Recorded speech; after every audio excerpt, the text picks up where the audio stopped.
Okay, so I watched Ningen Fushin, and it's actually not that bad. I mean, it's not bad story-wise, but watching this story has been something else. And as we're recording this video, the final episode of season one, and probably the final episode of the entire series, that's if the show gets a green light for another season, should be airing today. And I just wanted to make a video on basically just like the characters and their backstory.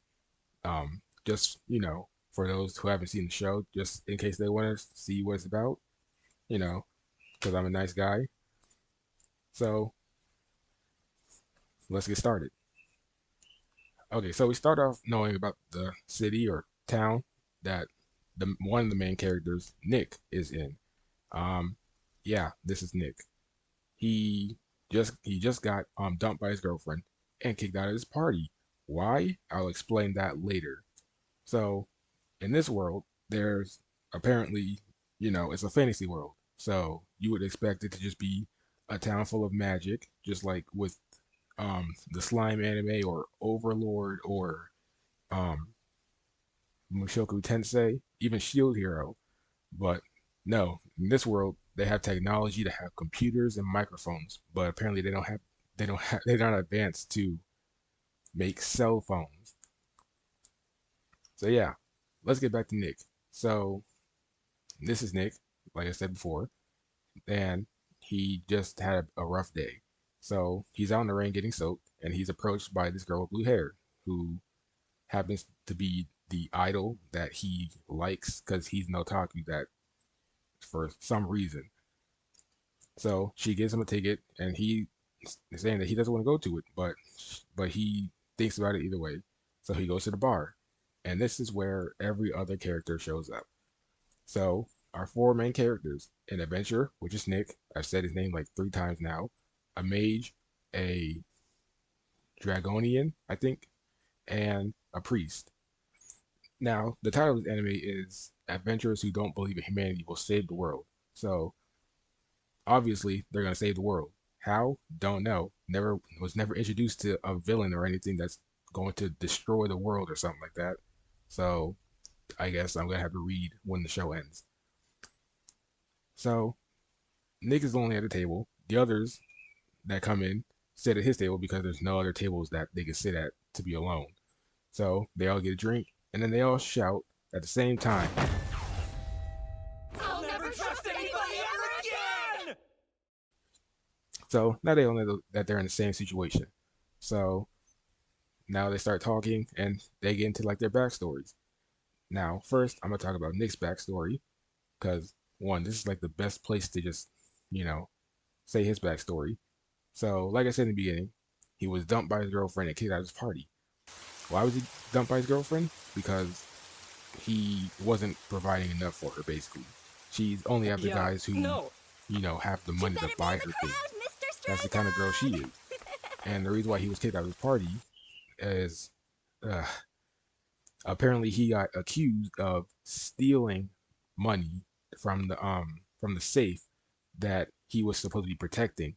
But Nick is actually innocent, as you would obviously guess.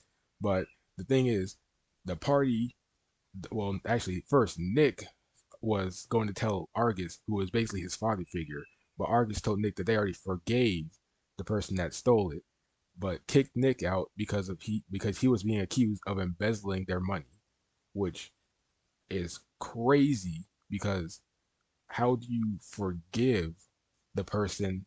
How do you forgive the culprit, but then you expel someone that didn't even have a part of it from the party? That's some I don't understand. But you'll probably think, oh, he got the now for me treatment. He got dumped by his girlfriend.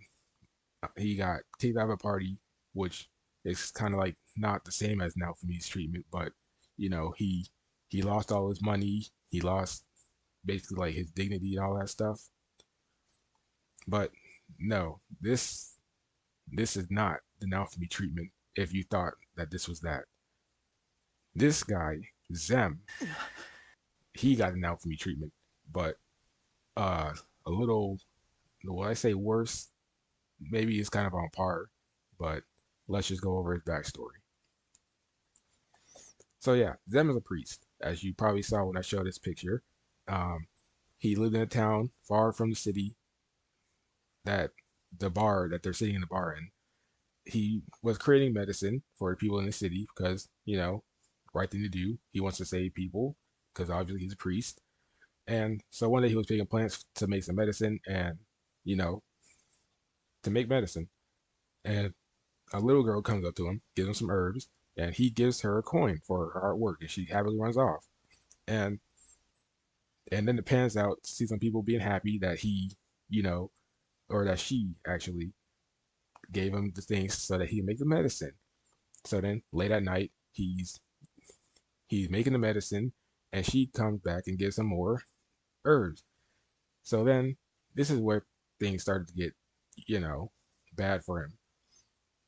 She starts to say that she wants she wants to be more of a grown up and asks him if he likes her. Now, so obviously he says no because one, he's a priest, and that might be surprising, but he says no. He says he's a man of the cloth, and she just runs away, calls him a jerk, and then a few seconds later she says it's his fault.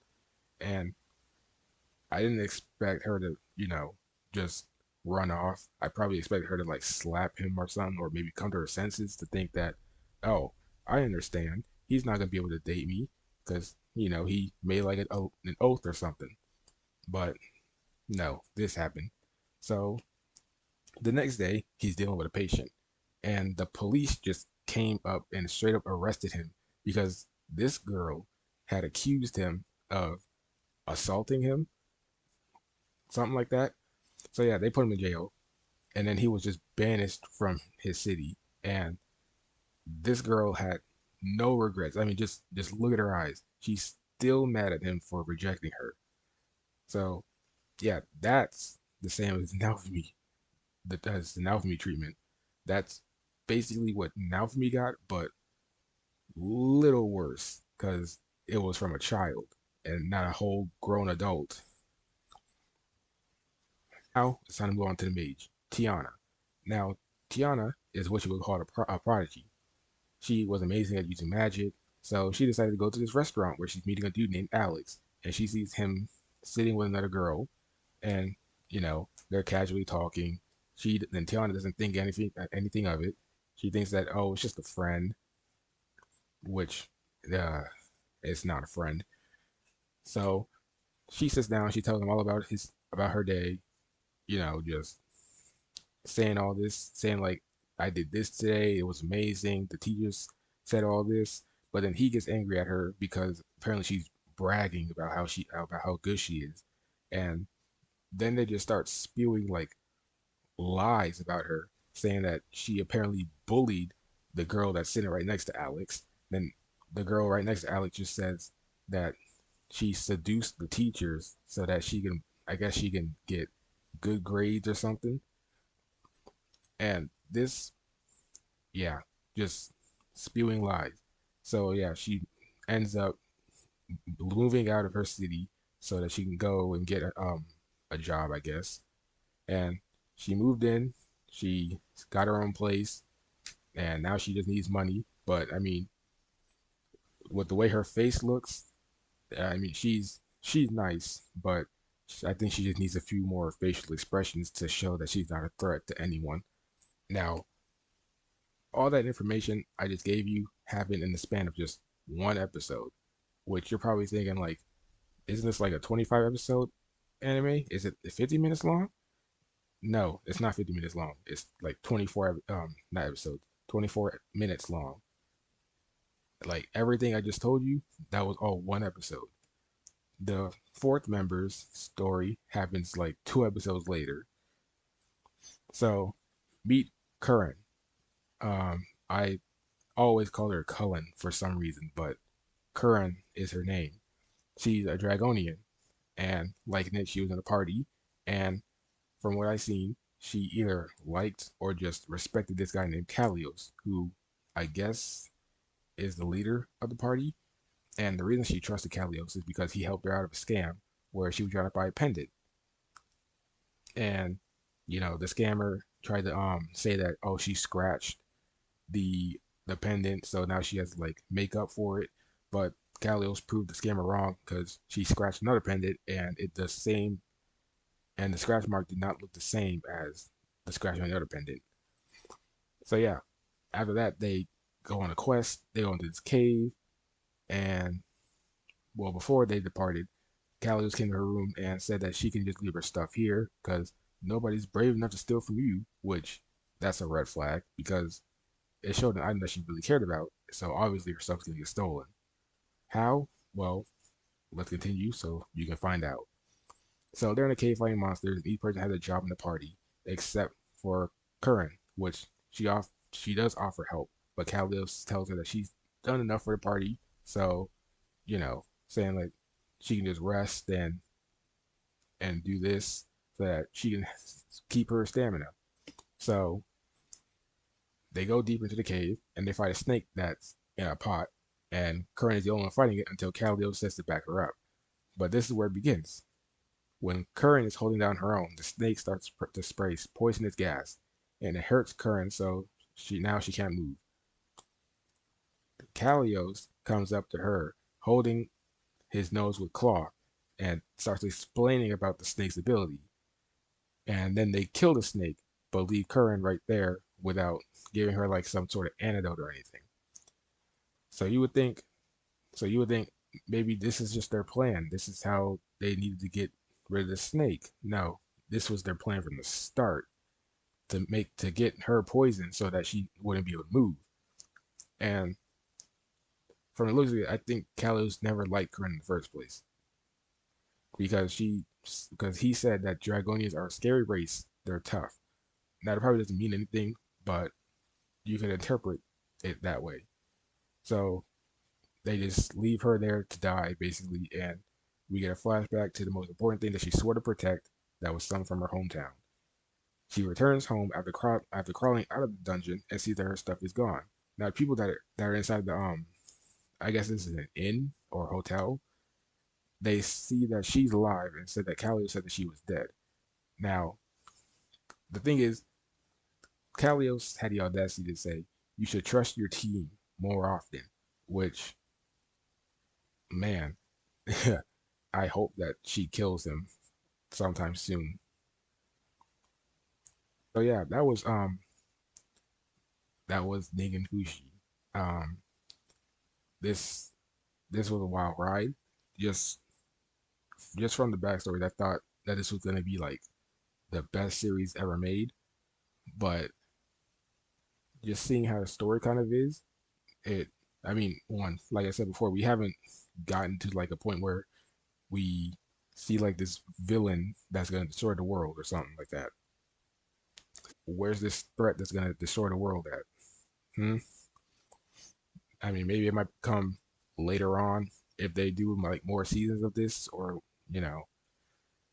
But I think probably after the last episode, I'm going to probably just read it.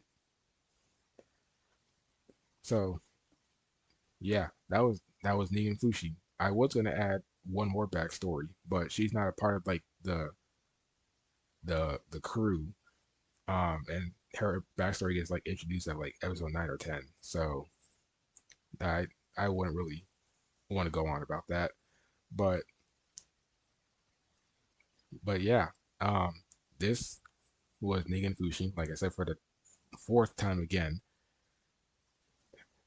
and yeah, this show is just something else. If you made it this far into the video, thanks, I guess. It was a little hard for me to make this video, considering how I sound. I try to sound really enthusiastic, but I've I heard the recording and it sounded like I just did not care. But trust me, I actually do. I was excited to really do this video. I was excited to get everything ready, get the script ready. I was literally reading off of the script that whole entire time. Or well, not the entire time, but made some adjustments here and there, added some stuff. But yeah, if you want something like this again, where I could talk about some other anime, um, consider liking and subscribing. I might do this like maybe like once a month, something like that, because I actually want to focus on like gaming and all that stuff. So yeah, um, like, subscribe, maybe comment, uh, or don't. It's it's free, so I'll consider doing it. But yeah, I'll see you guys next time.